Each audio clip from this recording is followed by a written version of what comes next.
नमस्कार, मी डॉक्टर कविता राणे. बुलेटिन मध्ये आपल्या सर्वांचं स्वागत. आणि बुलेटिनच्या सुरुवातीला बातमी आहे राज्यात झालेल्या 29 महानगरपालिकांच्या निकालानंतर या महानगरपालिकांमध्ये महापौर कोण होणार याबद्दलची. महापौर कोण होणार हे अजूनही स्पष्ट होत नव्हतं. याचं कारण होतं महापौर पदाची सोडत अजून निघाली नव्हती. आज महापौर पदाची सोडत निघाली आणि सगळ्यांचं लक्ष लागलेल्या मुंबईच्या महापौरपदी एक महिला विराजमान होणार हेही स्पष्ट झाले. मुंबईचं महापौर पद हे खुल्या प्रवर्गातल्या महिलांसाठी राखीव झाले.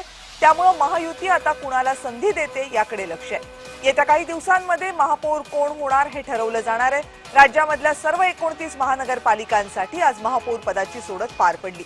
यामध्ये मुंबईसाठी खुल्या प्रवर्गातील महिला असा निकाल आला आणि त्यानुसार आता महायुतीला महापौर निवडावा लागणार आहे. आता मुंबईचं महापौर पद हे महिलांसाठी राखीव झालं हे स्पष्ट झाल्यानंतर आता या महापौर पदासाठी कुणाकुणाची नावं चर्चेत आहेत तेही बघूयात.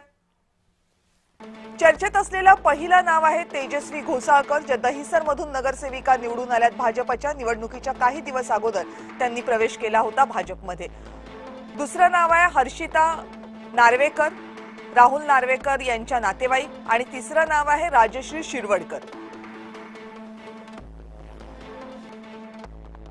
यापुढचं आणखी एक नाव आहे अलका केरकर आणि रितू तावडे. या दोघींची नावं सुद्धा चर्चेत आहेत. खुल्या प्रवर्गातल्या ज्या ज्या महिला आहेत त्या सगळ्यांना संधी मिळण्याची शक्यता आहे. त्याच्यापैकी कुणाची वर्णी लागते याकडे लक्ष आहे. आशा मराठे, शीतल गंभीर ही नावं चर्चेत आहेत.